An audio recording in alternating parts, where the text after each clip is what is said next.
The world of grappling continues to captivate fans with its exhilarating matches, rising stars, and the challenges faced by top athletes.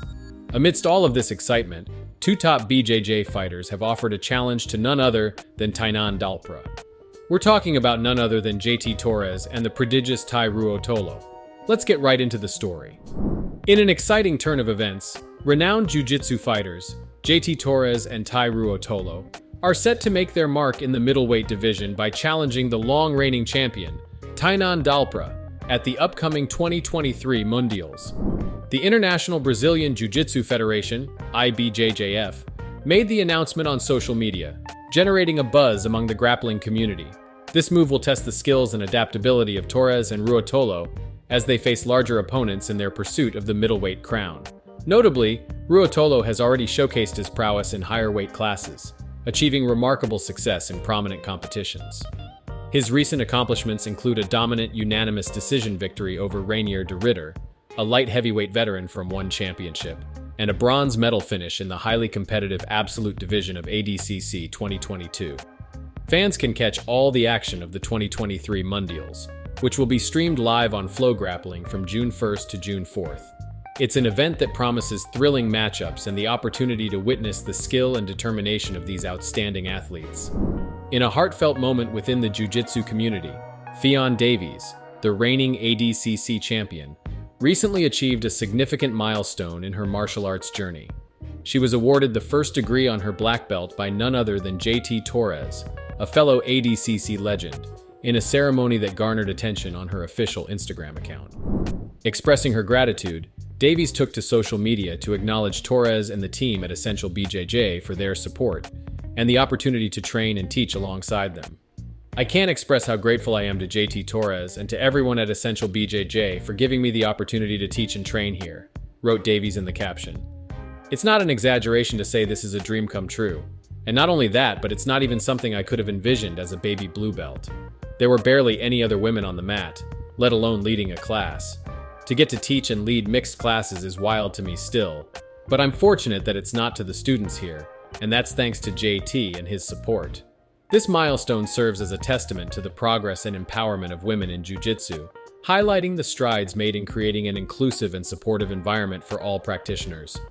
Davies' dedication and Torres' recognition symbolize the collective effort to elevate the sport and provide opportunities for athletes to excel and inspire future generations.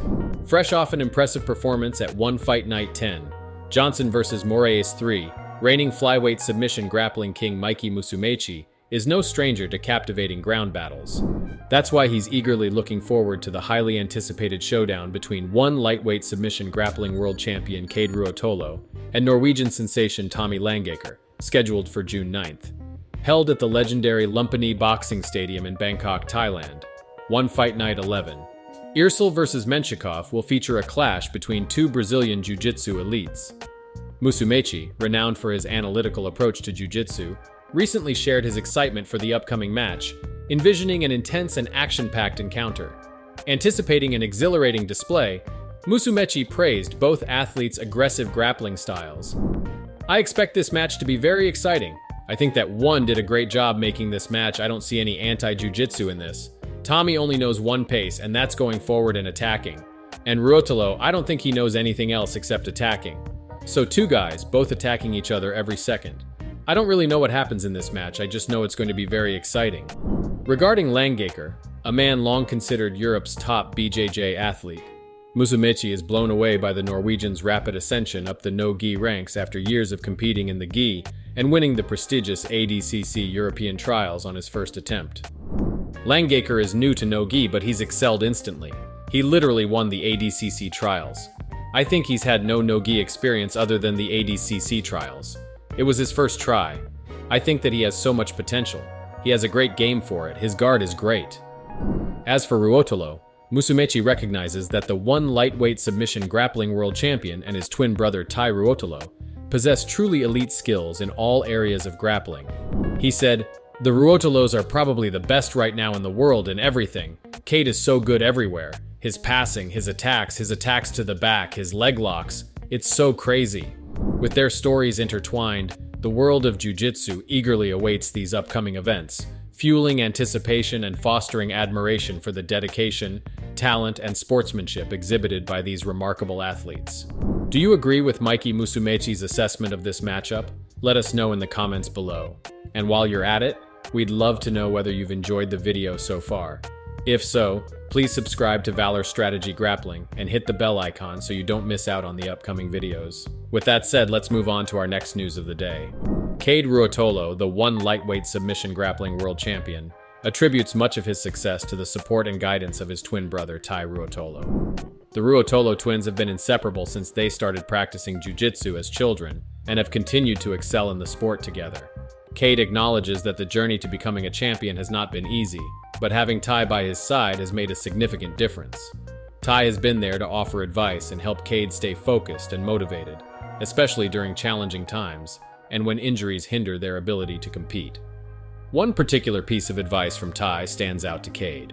Whenever things become tough, whether it's in training or in competitions, Tye reminds him that it's like going to war.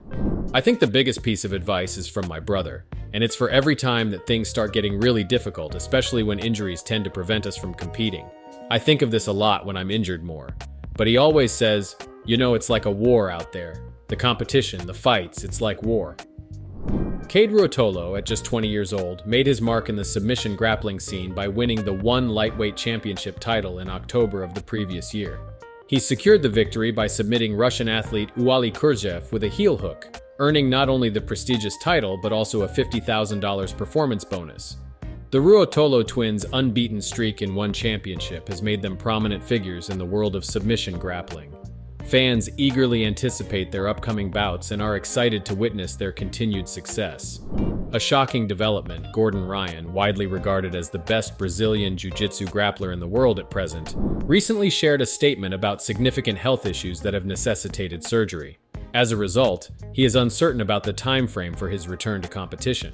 Following a trip to Abu Dhabi, Ryan contracted a severe case of strep throat, which landed him in the hospital for an extended period. Despite multiple rounds of antibiotics, the infection persisted, causing his throat to swell shut. After 40 days of various antibiotics, he ultimately underwent a tonsillectomy. In an Instagram post, Ryan provided an update on his condition, stating that he is unsure when he will be able to compete again. During his illness, he was highly contagious and could not participate in training due to the risk of infecting others. Quick update for everyone who has been asking. I'm not sure when I'll be competing again, Gordon wrote on Instagram. When I got back from my Abu Dhabi trip, I came down with a severe case of strep throat, which ended with me in the hospital because my throat swelled shut. Doctors also couldn't figure out how to cure it since no one ever fails penicillin for a strep infection. In all, I did 7 days of amoxicillin, and within a day my throat was back to square one. Then I did 10 days of penicillin, and within 2 days off, I was in the hospital with my throat swollen shut. In the hospital, they gave me a shot of penicillin and another 10 days of penicillin, which I failed. Then I switched to 14 days of clindamycin, which worked. So all in, I was on over 40 days of antibiotics straight, plus a shot of penicillin. During this time, I was contagious and everyone were in big camps, so I couldn't even go to training in fear I would infect them as well. In addition, my ears were in so much pain from my throat that I couldn't elevate my heart rate at all without having them want to explode and getting a pounding headache. Ryan's health problems have prevented him from competing in his scheduled bout against Felipe Pena in February, and his participation in the Flow Grappling Who's Number 1 series has also been delayed indefinitely. I've been completely inactive for a longer time than I ever have since I started training, Ryan said. As expected, my stomach has relapsed pretty bad and my nausea and lack of appetite have reappeared, so I'll need to deal with that. But first I'm headed into surgery today for a tonsillectomy and to fix my severely deviated septum. Following the post, BJJ and MMA fighters have all come out to support Ryan with names like Nicky Rodriguez, Chris Weidman, and George St. Pierre, wishing him the best during this time. A multi-time ADCC and IBJJF no-gi champion, Ryan has elevated Jiu-Jitsu's profile with his run defeating legends like Marcus Buchecha Almeida and Roberto Cyborg Abreu.